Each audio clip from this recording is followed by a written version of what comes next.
This week in the Missouri Senate, we review another busy week for lawmakers. I'm surprised by how together we are this session. It was no longer feasible for Senator May and me to continue our filibuster over the next 2.5 months. Senator Nick Schroer of Defiance handled House Bill 495, which replaced Senate Bills 52 and 44 as this year's public safety legislation.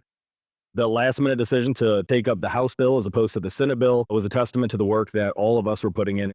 The most noted portion of this legislation creates a panel to oversee the St. Louis Police Department. Senator Stephen Roberts of St. Louis says he was able to help produce a compromise.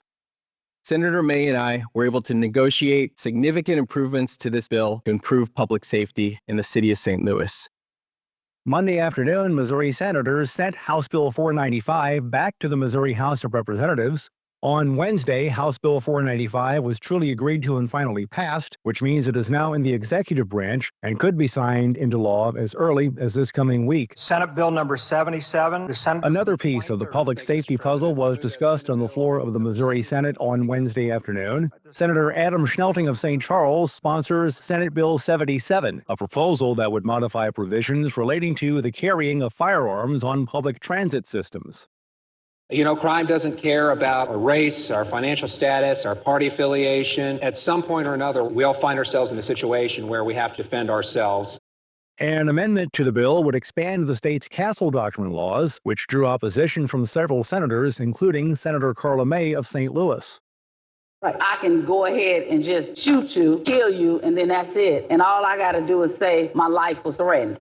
Senate Bill 77 has been placed on the informal calendar for future talks. There'll be House committee substitute for House. Missouri senators spent time on Tuesday afternoon discussing House Bills 594 and 508.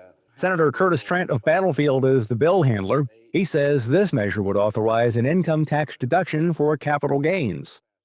Capital gains tax was first imposed over 100 years ago in the early 20th century, where it was first taxed as regular income but quickly became more complex over the decades.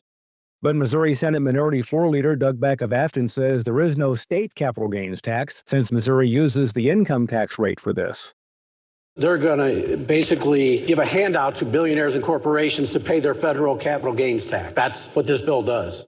House Bills 594 and 508 has been set aside for future consideration. Mr. Chairman, members committee, Senator Jason Bean representing. Committee hearings also continue.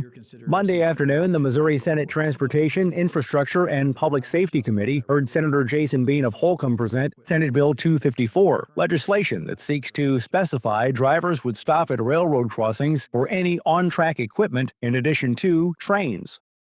By adding any on-track equipment to the statute, we are further protecting drivers as well as railroad workers.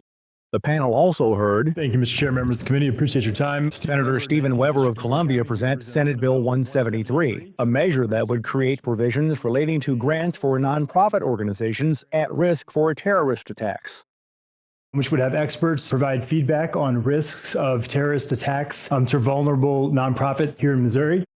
Committee action has not yet been taken on either of these proposals. Mr. President, no further business coming before the body. Missouri senators are now on their annual mid-session recess. The first regular session of the 103rd General Assembly will resume on Monday, May 24th, at which point there will be 8 weeks left in session. And remember, you can follow these and other issues facing the Missouri Senate by visiting our website, senate.mo.gov.